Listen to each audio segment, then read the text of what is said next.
ನಗರದ ಹರಿಜನವಾಡದಲ್ಲಿ ಕಲ್ಯಾಣ ಮಂಟಪವಿದ್ದು ಸ್ಮಶಾನ ಜಾಗವಾಗಿದೆ.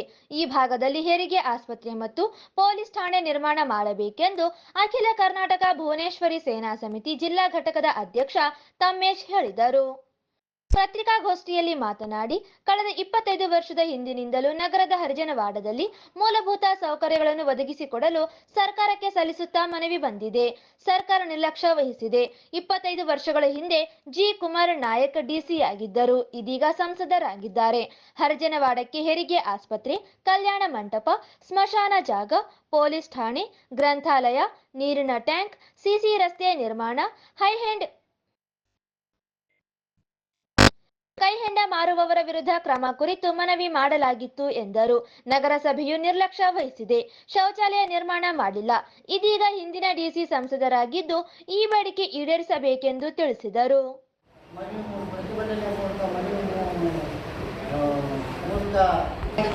ಸಂಬಂಧಪಟ್ಟಂತೆ ಏನು ಹೆರಿಗೆ ಆಸ್ಪತ್ರೆ, ಕಲ್ಯಾಣ ಮಂಟಪ, ಪೊಲೀಸ್ ಸ್ಟೇಷನ್ ಮತ್ತು ನೀರಿನ ಟ್ಯಾಂಕ್ ಇರ್ಬೋದು, ಸಿಸಿ ರಸ್ತೆಗಳಿರ್ಬೋದು, ಇನ್ನಿತರ ಸ್ಮಶಾನ ಜಾಗ, ಈ ರೀತಿ 13 ಬೇಡಿಕೆಗಳನ್ನು ನಾನು ಮಾನ್ಯ ಜಿಲ್ಲಾಧಿಕಾರಿಗಳಾದಂಥ ಉಮಾನಾಯ್ಕ ಅವರಿಗೆ ನೀಡಿದ್ದೆ.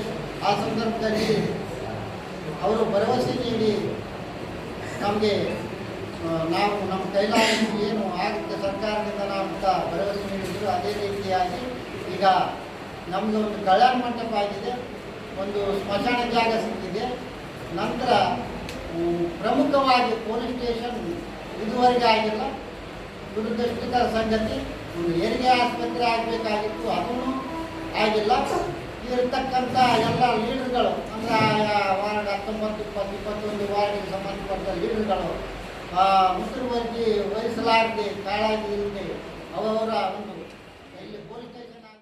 ಈ ಸಂದರ್ಭದಲ್ಲಿ ಉರುಕುಂದಪ್ಪ, ಪಿ. ನರಸಿಂಹಲು, ಹುಸೇನಪ್ಪ, ಗುಳ್ಳಪ್ಪ, ಕೃಷ್ಣ ಇದ್ದರು.